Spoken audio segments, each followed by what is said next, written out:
La aparición de Europa en el mapa americano y de América en el europeo produjo a ambos lados del océano las mismas incertidumbres y creó los mismos interrogantes. Uno de ellos, quizás el más decisivo, se refiere a la naturaleza del otro. Esta diferencia es el germen de toda conquista, y sobre ella se edificó un mundo lleno de contradicciones que intentó resolver sus tensiones con interminables improvisaciones. Resultó ser que el otro nunca fue el mismo. Naturaleza y cultura, adelantados y atrasados, corregidores e incorregibles, capitanes y decapitados, jesuitas y chamanes, encomenderos y mitayos, idólatras y doctrineros, siervos, caciques, curacas, cabildantes, tributarios, recaudadores, mestizos, mulatos, esclavos. El 13 de agosto de 1521, con la caída de Tenochtitlan del Imperio Mexica, se inició la segunda fase de la conquista del territorio latinoamericano. Por primera vez una batalla decisiva pone a los españoles frente a un territorio de vasta complejidad e innumerables posibilidades de lucro. Tenochtitlan, la ciudad flotante que había maravillado a los conquistadores, había quedado en ruinas. Cientos de miles de cadáveres pertenecientes a ambos bandos cubren la superficie de sus calles y canales, impidiendo el paso y propagando la enfermedad. La derrota final de los mexicas fue obra del intelecto de Cortés y del coraje de sus aliados nativos, entre ellos los tlaxcaltecas, quienes fueron de hecho los vencedores de sus históricos enemigos. La encomienda es la primera forma de relación jurídica entre indios y españoles. A cada colonizador se le encomienda un número determinado de nativos que están obligados a trabajar para él. A cambio de este servicio, los españoles tienen la obligación de cuidarlos y evangelizarlos. La encomienda fue un sistema tan práctico como deficiente, y no tardó en generar conflictos. Los constantes abusos de los encomenderos sobre los indígenas provocaron protestas de los abusados y reacciones de las órdenes religiosas que presionaron a la corona para restringir las atribuciones de los encomenderos. El Imperio español había tomado nota de los desmadres producidos en las Antillas, que obligaron a la importación de esclavos para trabajar.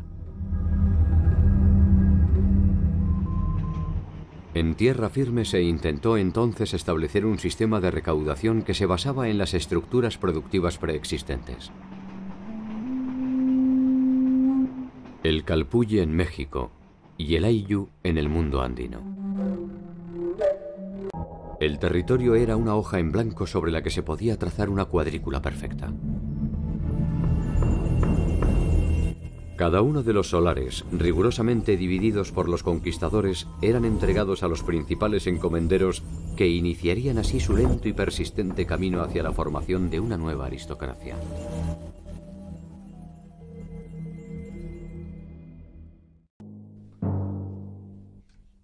Estos vastos territorios exigen una organización adecuada que persigue objetivos variados.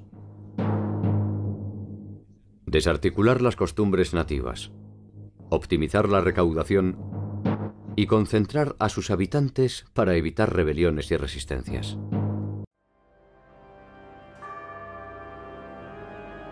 La conversión y el control de los pueblos originarios se intenta obtener mediante la República de Indios.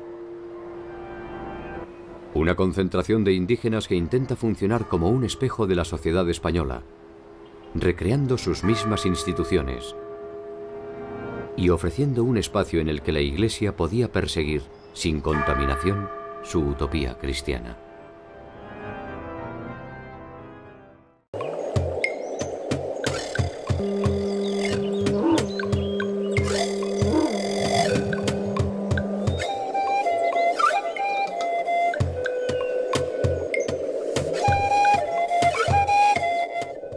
La llamada conquista espiritual produce sin dudas una desarticulación más extrema que las imposiciones de corte político o económico. Las religiones politeístas suelen ser más permeables ante la aparición de nuevos dioses. Las monoteístas, en cambio, son necesariamente fundamentalistas, puesto que reposan sobre un paradigma demasiado rígido como para tolerar digresiones.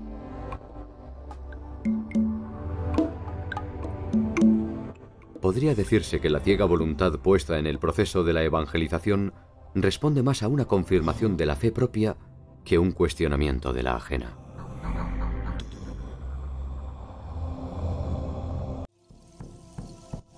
Esto da origen a una serie de obras memorables, entre las que destacan La historia de las Indias de Nueva España, de Fray Diego Durán.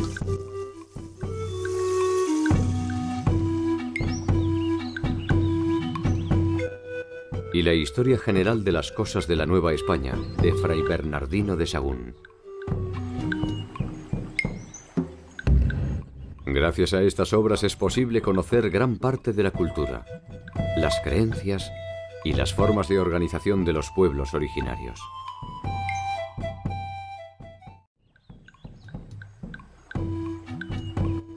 Curiosa lección que suele dar la historia. Los mismos conquistadores que habían destruido la mayor parte de los códices originarios son quienes recopilan minuciosamente cada una de las costumbres de los pueblos conquistados.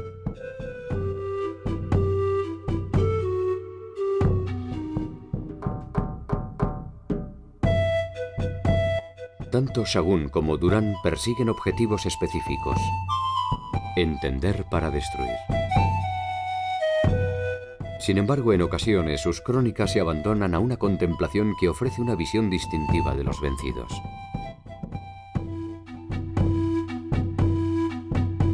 Sus formas de asociación, sus conocimientos, su fina espiritualidad y su particular sensibilidad. En síntesis, aflora la generosa humanidad que les fue negada por el conjunto de los conquistadores. En ese medio, se produce una fusión entre los grupos sociales que derrumbará la pureza del proyecto original. Un resultado previsible era la unión de un español con una india, que daba origen a un mestizo.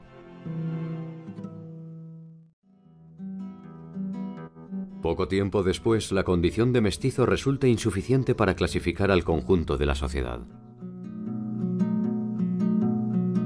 Castizo, mulato, morisco, torna atrás, lobo, zamballo, cambujo, barcino, coyote, chamizo, jíbaro, tente en el aire y no te entiendo son algunas de las maneras de establecer las nuevas categorías de desclasados. El contacto entre europeos y americanos se habría producido tarde o temprano, y difícilmente se hubieran podido evitar las consecuencias bacteriológicas del encuentro. Las epidemias, el exterminio y la guerra ya se conocían en el territorio de la actual Latinoamérica. Pero la naturaleza de la dominación europea resultó desproporcionada para los modos de vida de las sociedades originarias. Abandonados por sus dioses y por sus gobernantes, las responsabilidades colectivas se tornaron individuales y nuevas formas de morir se hicieron presentes en el horizonte. El análisis de los hechos nos enfrenta a una disyuntiva tal vez imposible. Intentar recuperar el mundo originario o aceptar lo que somos hoy en día. Quizás ambos modelos no sean más que una utopía inútil.